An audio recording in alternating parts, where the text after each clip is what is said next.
Hi, my name's Nat. So I'm a second year computer scientist at the University of Birmingham. And when I'm at university, I come to City Church. So I've been asked to, well, introduce myself. So firstly, I originally come from Bury St Edmunds, which is a town in Suffolk. If you've heard of either place, I'm very impressed. If you haven't, search it up. Um, and yeah, I do study computer science, as I say. I live in Birmingham whilst at uni, and I'm in Selly Oak. And I've been asked to talk a little bit about the hope I have over Christmas. So Christmas is quite special for me. Obviously, I particularly enjoy the presents and suddenly not getting as much work over because I'm at home and actually getting proper meals. But then another reason Christmas is special is that I became a Christian over Christmas in 2010 at my Christmas carol service at my home church.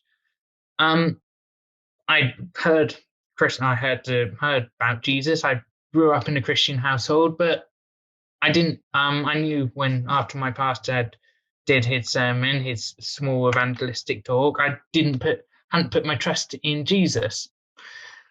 So I did that evening. And yeah, it does give you hope. So unfortunately, though, there's some people who sometimes say, "Oh, becoming a Christian makes your life 100 times easier."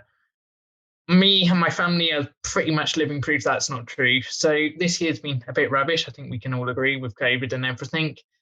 Unfortunately, my mum has had a cancer diagnosis about a month into lockdown, into the first lockdown, which wasn't fun.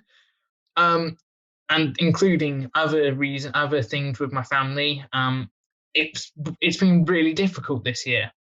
But I remember when my mum told me she had cancer, I was fine, and then I messaged someone, and it completely hit me that my mum had cancer. That's not very hopeful. That's not a hopeful period because, yeah, cancer's cancer. But I remember messaging some people, and my student plus leader, Matt Kant, sent me this verse, Isaiah 41:10, which says, "So do not fear, for I am with you. Do not be dismayed, for I am your God. I will strengthen you and help you. I will uphold you with my righteous right hand." I know the whole theme for this month is all about a hope being born. And that's my hope. That was that was the big hope which got me through, certainly at the start when it did feel like, my goodness, what's happening?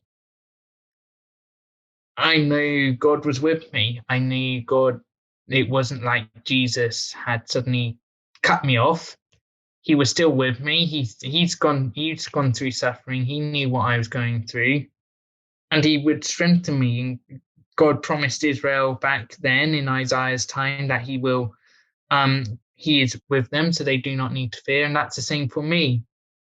Um, and it's another one. My favorite verse is Isaiah 43:1, which says, "Do not fear, for I have redeemed you. I have summoned you by name. You are mine." It means because I'm redeemed, it means I have actual hope. And we've been learned in student class over the last this year that hope, because it's in Christ, it can't be lost. And then what is actually that hope? That hope is Revelation 21:10, which says, Revelation 21:4, which says, "He will wipe every tear from their eyes. There will be no more death or mourning or crying or pain, for the old order of things has passed away." That was really needed when Mum first got her diagnosis, and that's a hope I have. That's a hope I know I've got, even when everything was going mental and bizarre. That's the ultimate hope I have, that because it's not within me, because it's not because of anything I've done, I have this hope that because Christ has died on the cross, because Christ came down as a baby over Christmas, I have a hope that will last the ages. I have a hope that there will be a better creation, and that God will strengthen me. And that is the ultimate hope I have over Christmas. Thank you.